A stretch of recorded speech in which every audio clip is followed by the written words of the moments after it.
Você sabia que existem detalhes da história do Brasil que não estão nos livros e nem na internet?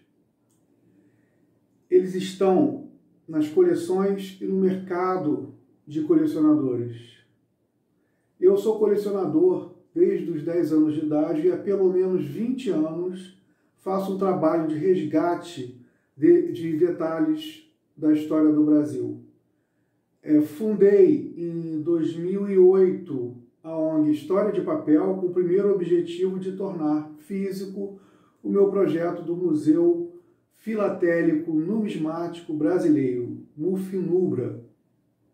E depois tivemos, já com um grupo de trabalho, a ideia de fundarmos também o Museu Fotográfico Mauro Palombo.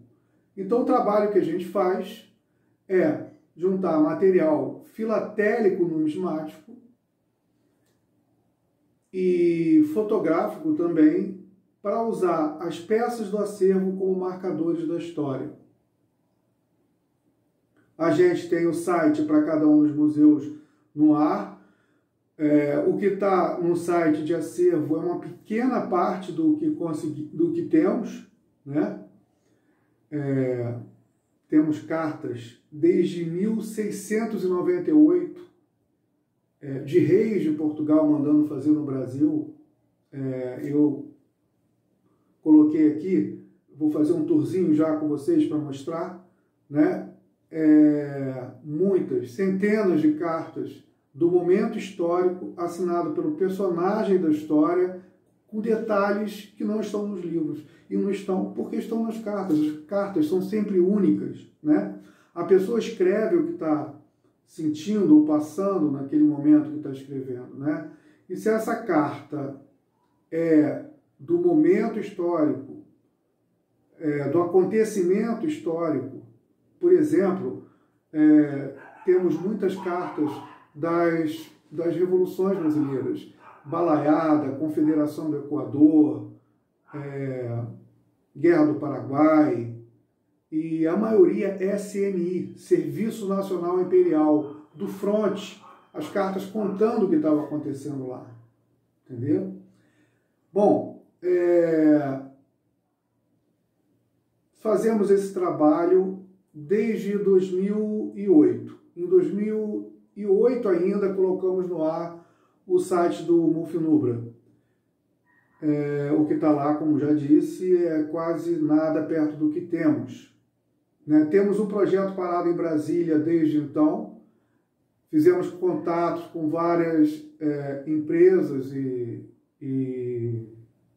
com a prefeitura da nossa cidade e nunca recebemos um centavo de apoio. Esse trabalho sempre foi bancado por mim e pela minha empresa. Eu trabalho com eventos de formatura. Antes da pandemia, a situação já estava complicada, porque há anos teve uma mudança no mercado, né? As faculdades começaram a fechar contrato com empresas que dão dinheiro para a faculdade, na maioria das vezes, para bancar o evento de formatura. A faculdade diz para o formando que está dando o evento. Na verdade, quem está dando é uma empresa que está ganhando em troca a exclusividade de foto e vídeo. Essa empresa banca a formatura, dá um dinheiro para a faculdade, na maioria das vezes, e não deixa ninguém fotografar ou filmar um evento. Depois vai na porta de cada formando com preço muito maior do que a gente, empresa de formatura, vendia ou poderia vender. Acredito que isso seja crime contra a economia popular e venda casada, quando a faculdade não deixa o formando escolher a empresa que vai fazer o evento dele, vende educação e entrega o evento, né? E crime contra a economia popular quando não deixa ele escolher quem vai fotografar e filmar o evento e essa empresa ainda cobra um preço muito maior do que poderia ser cobrado. O que aconteceu foi que várias empresas do meu ramo simplesmente desapareceram nos últimos anos, né? Então, a gente já vinha trabalhando muito menos do que trabalhava antes por essa situação. E agora, com a pandemia, em agosto de 2020, a gente está com 0 contrato, porque a gente vende quando tem aula, não tem como vender, não tem como fazer evento. Esse ano não está acontecendo nada. Então, eu estou aqui para pedir ajuda para quem se interessar pelo trabalho que a gente faz, né? E como que você pode ajudar? Simplesmente curtindo as nossas redes, se inscrevendo no nosso canal no YouTube, já é uma boa ajuda, né? Se você puder fazer mais, por favor, entre em contato. Estamos aqui. A gente tem banner no nosso site, no site dos 2 museus, tem banner para empresa, se quiser. E ainda tem espaço para o patrocinador. O Mufinubra é um museu filatélico numismático. Tem um grande banco que tem um museu numismático. Que é um museu numismático? Um museu de moedas, né? O nosso é um museu de cédulas, cartas, documentos, moedas também. A gente conta mais história, né? A gente não tem patrocinador. Um grande banco patrocina esse museu numismático. As cartas são únicas. Então, se você quiser ajudar curtindo, se inscrevendo, compartilhando, por favor, divulgue o nosso trabalho no Instagram, @comendadorpalombo, também @palomboformaturas, no Facebook, @mufinubra, que é a abreviatura de Museu Filatélico Numismático Brasileiro, ou @Museu Fotográfico, que é para a página do Museu Fotográfico Mauro Palombo. No YouTube, o canal Palombo Criações. Por favor, se inscrevam no YouTube. Eu pretendo começar a gravar vídeos ensinando filatelia, numismática, cerimonial, protocolo, e mostrando também curiosidades, porque agora eu vou só dar uma passada para um apanhado do que a gente faz, né?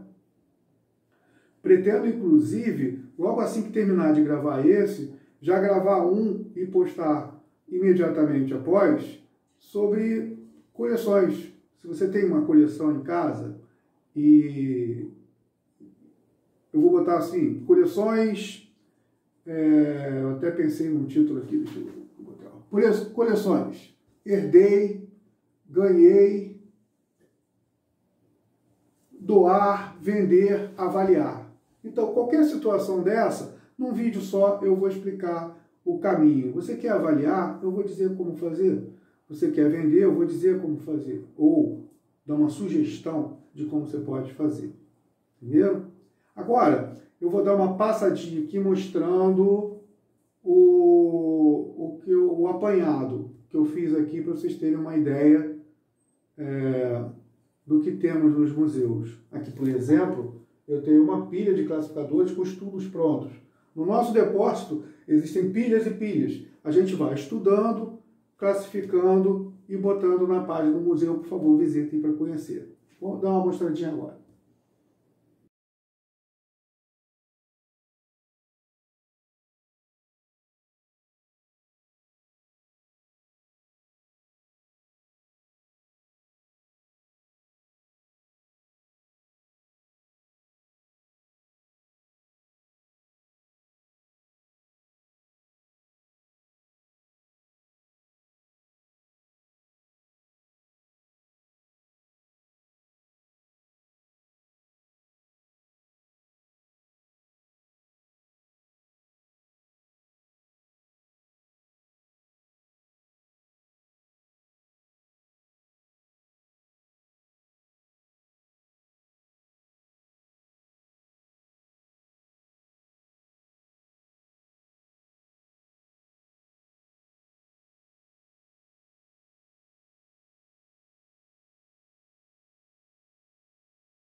Esses são os famosos olhos de boi.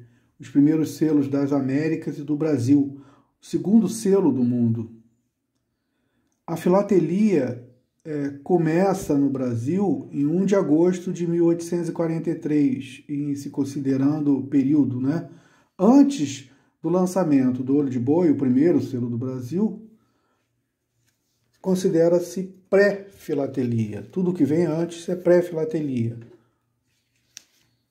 E o que vem depois, filatelia. Essas páginas são as estudadas e prontas do acervo do museu. Aqui a gente tem outras peças já estudadas e prontas para serem colocadas no site. Essa página já é uma atualização do que hoje está no site, e a gente já tem coisas para mudar essa que ainda nem entrou. Aqui, o que foi dito por Pedro II quando tornou público o nascimento da princesa Isabel. Aqui uma raríssima carta com a marca pré-filatélica SNIR. Aqui uma carta de Pedro I, com a assinatura também de José Bonifácio, comunicando o nascimento de uma princesa, filha de Pedro I. Aqui uma carta da Rainha de Portugal. As cartas são as centenas, elas estão aqui nessas pastas, organizadas em ordem cronológica. Antes disso, elas são estudadas para depois serem organizadas. A gente ainda tem, e aqui eu trouxe só uma pequena parte, mas aqui são estudos prontos para entrarem no site do museu. Numismática, moedas, medalhas, cédulas.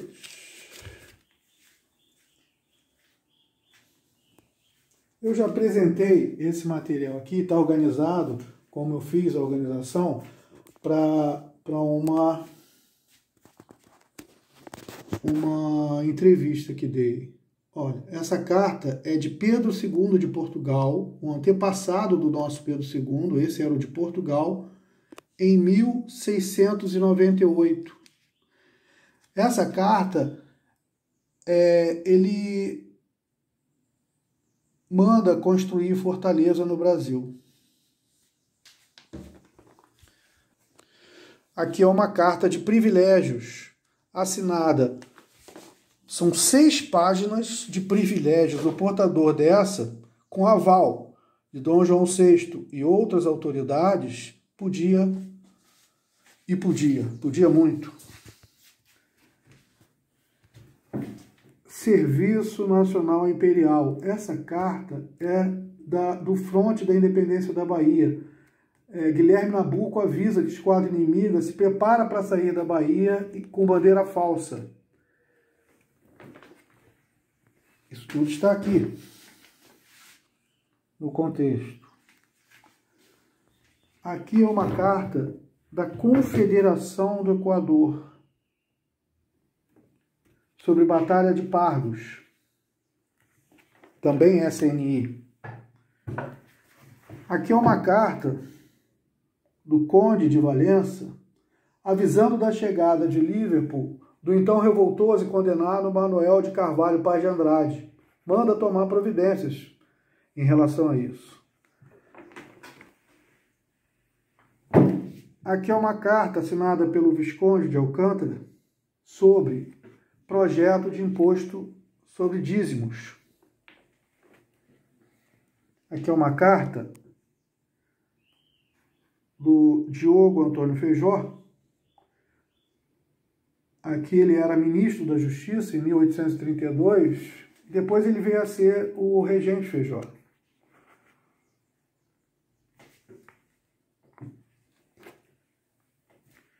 Aqui é uma carta do Palácio do Governo Provisório do Estado de São Paulo, datada de 19 de novembro de 1889, dias depois da proclamação da República. Quem assina essa carta são Prudente de Moraes, Rangel Pestana, Joaquim de Souza Mursa. Eles contam aqui como foi a chegada da notícia da proclamação da República em São Paulo. Eles contam que foram aclamados governadores pelo povo de São Paulo e que tomaram posse às 11 da manhã do dia 16, um dia depois. Nesse telegrama de 1922, Epitácio Pessoa agradece felicitações por seu aniversário. E nesse de 1930, Júlio Prestes, que havia viajado como presidente eleito, agradece cumprimentos que recebeu pelo seu retorno ao Brasil, né? Ele viajou como presidente eleito, voltou, está agradecendo os cumprimentos que recebeu e acabou não tomando posse por conta da Revolução de 30. Fotografias, equipamento fotográfico.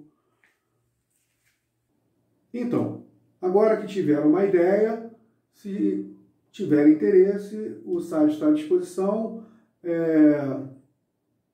Estamos procurando também uma instituição de ensino que ensine história para fazer parceria, né? Porque já que a gente tem cartas de fronte de revolução com os detalhes que os personagens contavam lá quando estava acontecendo a coisa, isso pode gerar, por exemplo, uma nova publicação, né? Esses detalhes podem vir à tona. E a gente não consegue fazer isso sozinho. O nosso projeto prevê a ajuda de estudante de história, de historiador, porque vocês viram a pilha de cartas, a gente não dá conta. Mas a nossa urgência agora é a ajuda para manter o acervo, né? Eu não sei quando que eu vou poder voltar a investir na simples manutenção, que não é tão simples assim, nem tão barata, né? Assim como as coisas que estão aqui, eu não herdei nada, a gente comprou tudo, eu não herdei nenhuma coleção, eu comecei do zero, né? E nada que vocês viram agora é barato, e manter também não é barato, né? Se a gente deixar, as coisas se estragam, e não é para isso que eu fiz esse trabalho de resgate, tá bom? A carta, com mais de 300 anos, se pegar muita umidade, vai mofar, estragar. Se os desumidificadores que a gente tem ficar ligado direto no máximo, sem controle, vai ressecar essa mesma carta e o papel vai quebrar. Então, os cuidados são melindrosos e custosos também, tá bom? É por isso que a gente está aqui fazendo esse vídeo. A gente tem os e-mails também, museu@palombo.com.br e onghp@palombo.com.br. ONG História de Papel. Então, ONG HP é a abreviatura de ONG História de Papel, né? onghp@palombo.com.br. Aproveita que você assistiu até aqui, se inscreve no canal, curte, isso já vai estar ajudando a gente. Muito obrigado pela sua atenção e até a próxima.